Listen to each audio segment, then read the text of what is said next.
اللہ اللہ اللہ اللہ۔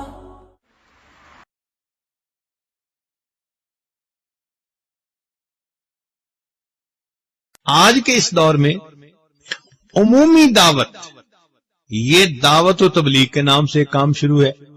حضرت مولانا الیاس رحمت اللہ علیہ کو اللہ رب العزت نے کام کی ایک ترتیب سجھا دی آج کے زمانے کے طور پر، چنانچہ سے روزہ اور چلہ اور 3 چلے اور 9 مہینے 7 مہینے سال، یہ ایک ترتیب اللہ نے ان پر کھول دی جس میں اللہ نے برکت ڈال دی۔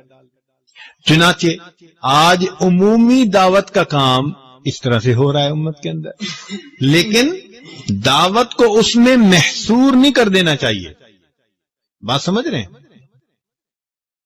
مثال کے طور پر ایک صاحب مجھے کہنے لگے، جی آپ کے شیخ بھی کبھی اللہ کے راستے میں نکلے ہیں؟ میں نے کہا بھائی وہ تو ہر وقت ہی سفر کرتے رہتے ہیں، ان کا تو گھر کا قیام تھوڑا اور باہر کا سفر زیادہ۔ نہیں میں پوچھ رہا ہوں اللہ کے راستے میں کبھی نکلے ہیں؟ میں نے پوچھا اللہ کے راستے سے کیا مراد لے رہے ہو؟ کہنے لگا یہ جو جماعت کی ترتیب ہے تو یہ غلطی ہے، کیونکہ حدیث پاک میں نبی اسلام نے ارشاد فرمایا من خرج فی طلب العلم، جو شخص علم کی طلب میں گھر سے نکلتا ہے فہو فی سبیل اللہ، وہ اللہ کے راستے میں ہوتا ہے۔ تو جب اللہ کے حبیب فرما رہے ہیں کہ جو طالب علم گھر سے علم طلب کرنے کے لیے نکلتا ہے وہ اللہ کے راستے میں ہوتا ہے، تو اس کو پھر جماعت کی ترتیب کے اندر محصور کر دینا یہ پھر غلطی ہے۔ یہ اکابر کی غلطی نہیں، یہ اس بندے کی غلطی ہے۔ تو یہ نئے ٹوٹرو ہوتے ہیں نا، رنگ روٹ، پھر اس قسم کی باتیں وہ کرتے ہیں کہ وہ سمجھتے ہیں کہ بس اس ترتیب سے کام کرو گے تو یہ اللہ کا راستہ۔ میں نے اس سے ایک سوال پوچھا، میں نے کہا کہ بھئی یہ بتاؤ کہ آپ جو سمجھ رہے ہو کہ جو ترتیب حضرت مولانا الیاس رحمت اللہ علیہ کے اوپر اللہ نے کھولی یہ اللہ کا راستہ ہے، تو پھر نبی علیہ الصلوۃ والسلام سے لے کر مولانا الیاس رحمت اللہ علیہ تک کے درمیان کے حصے میں لوگ اللہ کے راستے میں نہیں نکلا کرتے تھے؟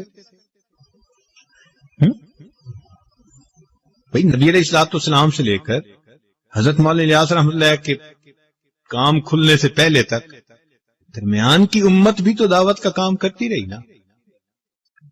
تو پھر اگر اللہ کا راستہ اسی پر ہم لگا دیں گے تو پھر درمیان کے لوگ کدھر گئے؟ تو اب وہ جا کے پھر اس کو بات سمجھ میں آئی۔ تو پھر میں نے کہا بھئی دعوت کے انداز ہوتے ہیں۔ صبح کو جو عالم فجر میں مسجد میں بیٹھ کے درس قرآن دیتا ہے وہ بھی دعوت کا کام ہے، جو شام کو درس حدیث دیتا ہے وہ بھی دعوت کا کام ہے، جو امت کے واعظ جمعہ پڑھا رہے ہیں بیانات کر رہے ہیں یہ بھی دعوت کا کام ہے، جو مشائخ لوگوں کو اللہ کی طرف بلاتے ہیں یہ بھی دعوت کا کام ہے۔ یہ انداز ہے مختلف، اس کو محصور نہیں کر لینا چاہیے۔ ہاں یہ ضرور کہنا چاہیے کہ عمومی دعوت کا کام اللہ رب العزت نے اس وقت جماعت کے ذریعے سے لیا ہے، اور ان کے لیے دعوت یعنی اس کے لیے خود بھی دعا کرنی چاہیے اور جتنا بھی ان کے تعاون ہو وہ کرنا چاہیے۔ یہ تو بات اپنی جگہ ٹھیک ہے۔ اسی لیے کہتے ہیں کہ مولانا یوسف رحمت اللہ علیہ حضرت مولانا احمد علی لاہوری رحمت اللہ علیہ سے آ کر ملے جو رئیس التبلیغ تھے، تو انہوں نے آ کے اپنے کام کے بارے میں کچھ بتایا۔ تو مولانا احمد علی لاہوری رحمت اللہ علیہ نے ایک بات بتائی، فرمایا کہ جب تمہیں اپنی بقا کے لیے دین کے دوسرے شعبے کے لوگوں کا فنا ہونا ضروری محسوس ہوگا تو یہ تمہارا گمراہی کی طرف پہلا قدم ہوگا۔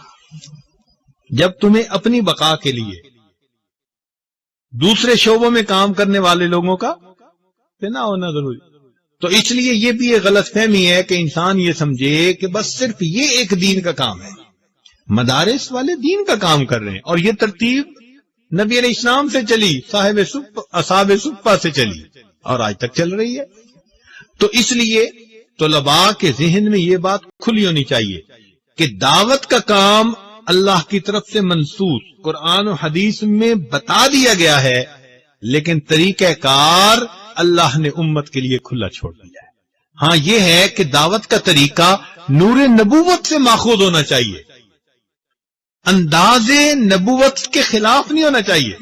اب جیسے ایک بندہ آ جائے وہ جی میں ٹی وی پہ آ کر دین کی دعوت کا کام کروں گا، تو بھائی یہ چونکہ نبی علیہ السلام کے طریقے کے خلاف ہے، اس لیے اس میں نور نہیں، اس میں ظلمت ہوگی. بات سمجھ رہے ہیں نا؟ تو طریقہ کار ہر وہ ٹھیک ہوگا جو نور نبوت سے ماخوذ ہوگا، مگر اللہ نے اس کو کھول دیا. تو الحمدللہ اس وقت پوری دنیا کے اندر اس جماعت کے ذریعے سے اللہ تعالیٰ دین کا کام کروا رہے ہیں. ہماری دن رات کی دعائیں ہمارے ان بھائیوں کے لیے. اللہ تعالیٰ ان کی محنتوں کو قبول فرمائے اور ہمیں بھی اللہ تعالیٰ اس ترتیب پر چلنے کی توفیق عطا فرمائے. مگر جو مشائخ کام کر رہے ہیں، جو سیاست کے ایوانوں میں ہمارے علماء کام کر رہے ہیں، یہ سارا کا سارا دین کا ایک حصہ ہے. لا الہ الا اللہ لا الہ الا اللہ لا الہ الا اللہ لا الہ الا اللہ لا الہ الا اللہ